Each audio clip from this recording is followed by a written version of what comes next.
दोस्तों, जीतन राम मांझी ने कभी सोचा नहीं होगा कि उनके अपने सहयोगी ही उनके साथ विश्वासघात कर देंगे। हर तरफ से मांझी घिरे हुए नजर आ रहे हैं। एक तो भाजपा उनकी पार्टी को राज्यसभा सीट देने को तैयार नहीं है, दूसरा मांझी की पार्टी में भगदड़ मच गई है। झटका देते हुए हमके दर्जन भर नेताओं ने रातों रात पाला बदल लिया है, लेकिन सबसे बड़ा झटका उपेंद्र कुशवाहा ने दिया है।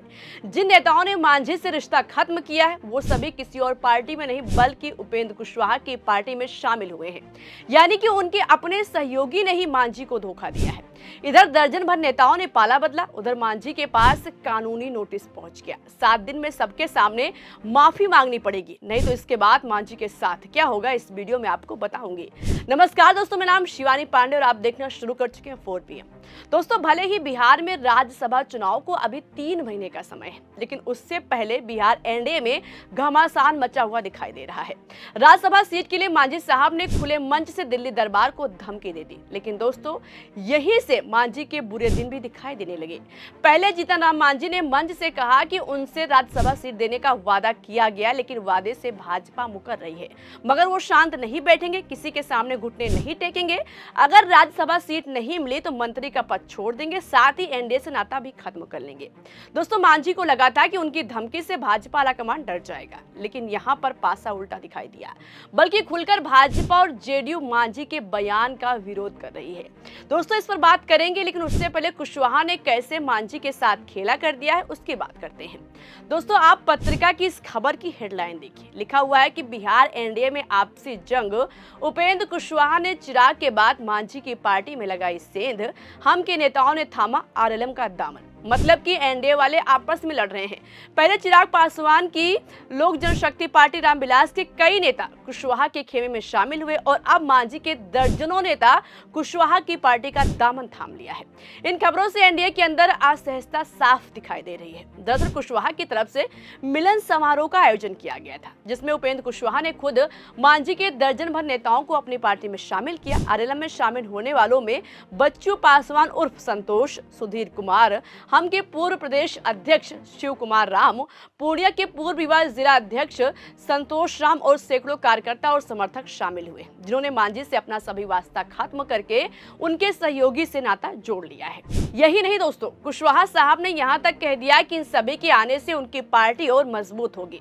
उन्होंने संकेत दिया कि पार्टी अपने संगठन का विस्तार करने और क्षेत्रीय नेतृत्व को बढ़ावा देने की रणनीति पर काम कर रही है। अब सवाल उठ रहा है कि क्या अपनी पार्टी का विस्तार और नेतृत्व को बढ़ाने के लिए सहयोगियों की पार्टी में सेंध लगा रहे हैं, क्योंकि इससे करीब एक हफ्ता पहले चिराग पासवान के भी कई नेता आरएलएम में शामिल हुए हैं। इनमें एलजेपी के संस्थापक सदस्य, राष्ट्रीय वरिष्ठ अध्यक्ष और मुख्य प्रवक्ता AK वाजपेयी एवं पार्टी के राष्ट्रीय महासचिव पृथ्वीराज यादव सहित कई बड़े नाम शामिल थे।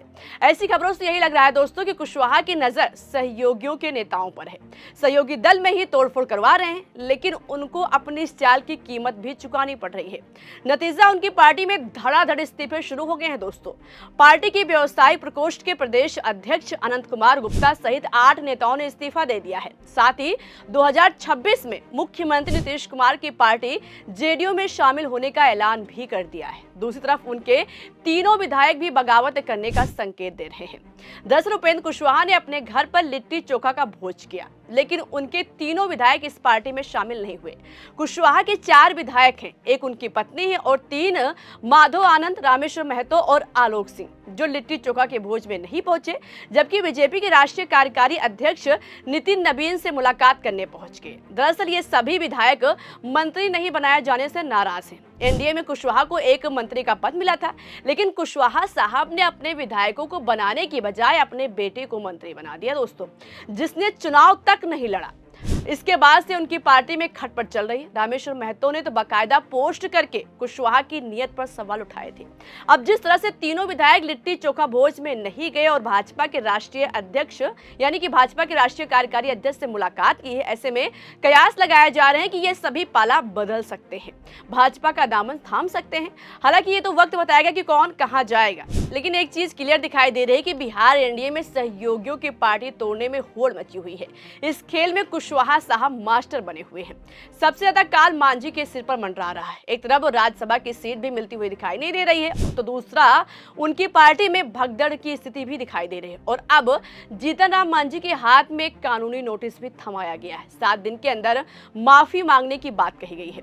दोस्तों, ये नोटिस जीतन राम मांझी के उस बयान पर आया है जिसमें उन्होंने हर विधायकों और सांसदों को कमीशन खोर बताया था। मांझी ने कहा था कि हर सांसद और हर विधायक कमीशन खाता है। उन्होंने अपने विधायकों को कमीशन लेने की सलाह भी दी थी, जिसके बाद मांझी की हर तरफ थू-थू होने लगी, चारों तरफ आलोचना होने लगी। यहां तक कि उसके अपने सहयोगी भाजपा और जेडीयू खुद आपत्ति जता चुकी है। और अब आम आदमी पार्टी के वरिष्ठ नेता सोमनाथ भारती ने मांझी को कानूनी नोटिस भेज दिया है।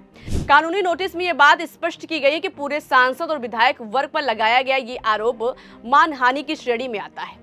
कानून पहले से तय है कि बिना तथ्य और बिना जांच के किसी पहचान योग्य समूह को अपराधी बताना गलत है।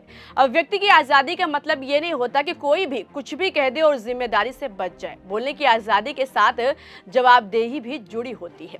दोस्तों, सोमनाथ भारती ने साफ शब्दों में कहा कि इस तरह के बयान भ्रष्टाचार को उजागर नहीं करते, बल्कि उसे सामान्य बना देते हैं।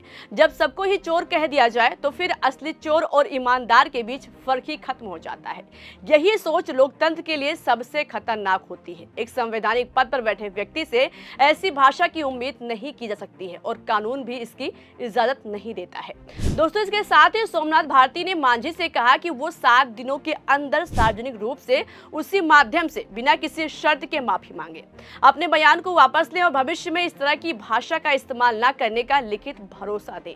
अगर ऐसा नहीं किया गया तो आपराधिक और दीवानी कार्रवाई की जाएगी, जिसमें भारी हर्जाना की मांग भी शामिल होगी।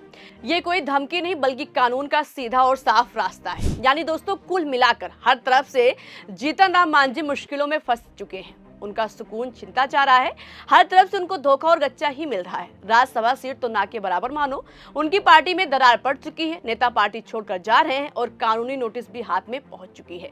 देखने वाली बात होगी, क्या मांझी अपने बयानों के लिए सार्वजनिक माफी मांगेंगे या नहीं। अगर नहीं तो सोमनाथ भारती इसके बाद क्या कदम उठाएंगे। फिलहाल दोस्तों, अभी के लिए इस खबर में इतना ही। पूरी खबर पर आपकी क्या राय है? आपकी जो भी राय हो, अपनी राय कमेंट बॉक्स में हमें जरूर बताइएगा। वीडियो पसंद आई हो तो लाइक और शेयर करना मत भूलिएगा। देखते रहिए 4PM। नमस्कार।